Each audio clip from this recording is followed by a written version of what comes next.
What up, everyone? DJ Nubis with you here on the Metal Tavern Radio podcast, doing another movie review. This time, I'm doing Glass Onion, a Knives Out mystery.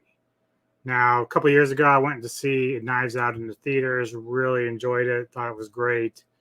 Didn't even know they were going to make a sequel to it, really. And then they came out with this on Netflix. So if you caught my previous review for The Pale Blue Eye, they're both on Netflix right now.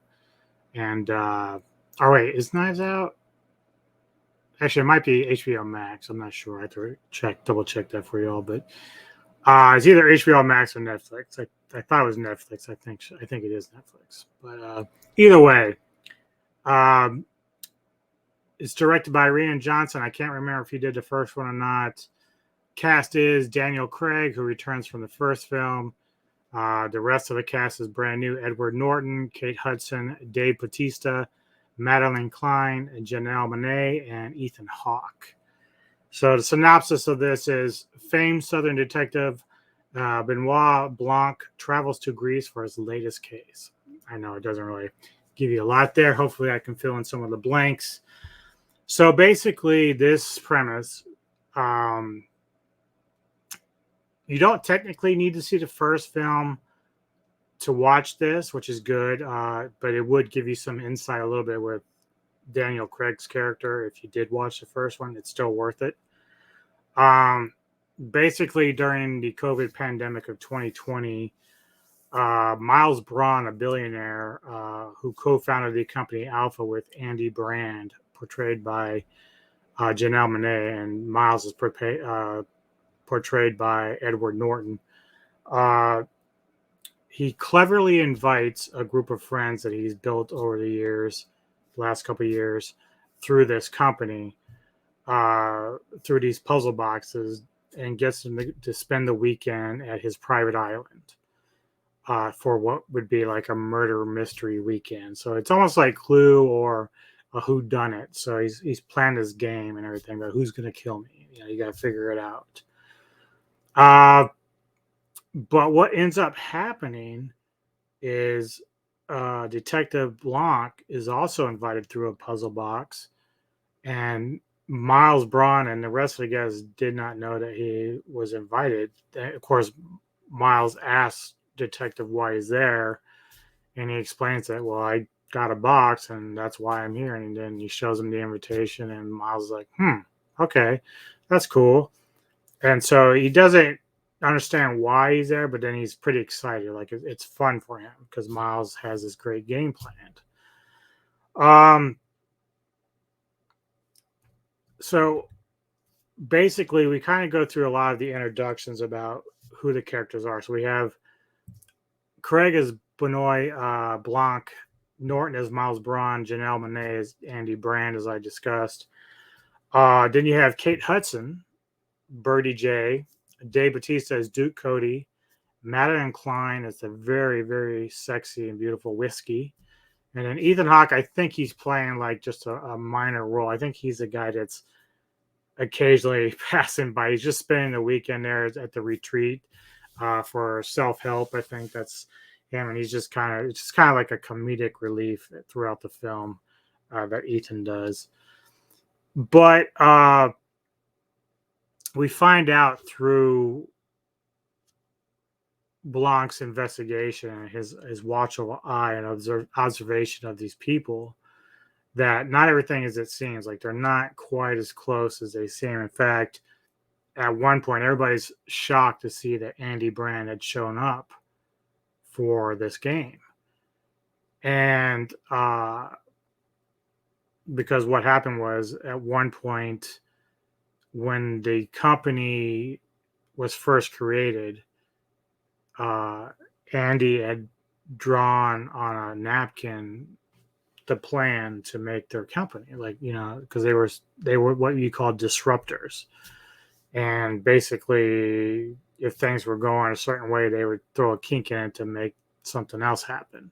Sometimes, like, Miles Braun is very good at coming up with ideas, supposedly, and then sometimes they work and sometimes they don't. And so the crew that are there, his friends, they all benefit in some way through Alpha and Braun's company and Brand's company. But Brand and Braun have a falling out, and she loses the court because the rest of the crew tell a different story than what actually happened. So there's a lot of resentment there. So Benoit notices all this going on, and he just keeps a watchful eye on everybody. So we get to learn each character and what they're doing in their life and how they're tied to Miles. And I actually forgot there's one character, and she plays the lawyer housewife. But you've seen her on stuff like WandaVision. She played like the witch, and she's always in the comedies like Step Brothers and stuff. Very great actress. Can't believe I actually forgot to write her name down, but so good. I really like her a lot. But she's one of the crew that's guests that are there as well, and so they all just have their own agendas and everything. Whiskey is basically Duke's girlfriend. He's like a YouTuber and Twitch stream guy. But they all kind of show where they start out as like, they got long hair a little bit and they're like teen or 20 somethings. And then they, got older, and now Miles has got all this money. He's got a rare car that's like the only one made in the world, shit like that. And so probably about, I don't know, 30 or so minutes into the film, Miles gets ready to kick off his game, his murder plan. He's gonna start the whodunit, and there's some jokes aside and whatnot. So immediately, Benoit Blanc stands up and he says, "It was Birdie, and this is why." So he starts going around the room, showing like where the supposed crossbow setup was to shoot Miles for the game, and then point out certain things that he unraveled the evidence to why he came to the conclusion, which sort of upsets Miles. Miles walks away and he's upset because he wanted to play the game and Blanc had already solved it. But what turns here is Benoit like tells Miles, like, look, you might be upset about the game, but I truly believe there is somebody here who's going to try to kill you for real. So now we're going into a more serious mode.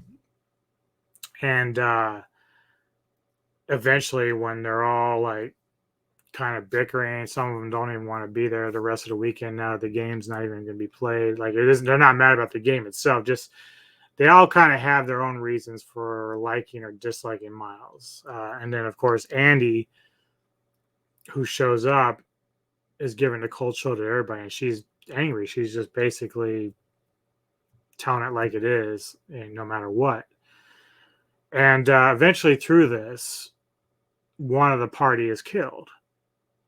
And when it's revealed that the initial target was supposed to be Miles, he starts to grow paranoid. And shortly after the lights go out, and then there's more mayhem that happens. And I have to admit, like, through the film, like most of this film, dude, I thought I knew exactly who it was going to be, and to some degree, I figured out one of the characters. I'm like, that person's not quite who they seem. But it turns out I didn't have the killer right. But the funny thing is, I did recognize certain things, and I was looking for certain things, and I found it. But the great thing about these type of films is that once Blanc starts like going into reveal mode to either just to the audience, he starts explaining the backstory to what's happening for each thing that we saw for the first half of the film. And that's when you start finding, oh my God, I thought this was this. And then you're like, oh no, that was that? Oh, okay. So we get the viewpoint, or the backstory to Blanc and why he's there, like who invited him and why. So obviously not going to give you the ending because again there's a lot of twists and turns, but as much as I love the first one, like I gave the first one a 10 out of 10 when I rated it on the podcast. And I still feel that way about the first one. And I feel this way about this film. It's also a 10 out of 10, although I'm going to give this film an 11 out of 11. I'm going to turn it up to 11. And the reason for that is I've seen some people say they think this film is not as good as the first, but I actually think it's better. And the reason why I'm saying that is despite the fact that both films have very strong casts, like they do very good with the people they hire for the roles, I felt like the characters in Glass Onion were more, they stood out more. They had more personality, a little bit more depth to them. Like if I think back to Knives Out, I really don't remember much outside of two characters. And that's bad. When you think about it in that way, like the film is still very good. It's still a great film. But this one, like every single character stood out to me in one way or another, except for maybe one or two. But it would just seem like a lot more fun. In fact, I would say this too, is that the first film, even though it had me guessing about who the killer was in that one, I pretty much nailed it early on. I started to doubt myself initially with the first film, but then eventually it came back to the conclusion that I was right. This one, I never got right. You might suspect it at some point, sure. And in fact, I did. But it really wasn't until the end that I really found out, okay. And in some sense, it makes sense. But yeah, I still really love the first film, but this one I think is just a tad bit better because of the characters involved. They're just a lot more fun. Hudson's great in this.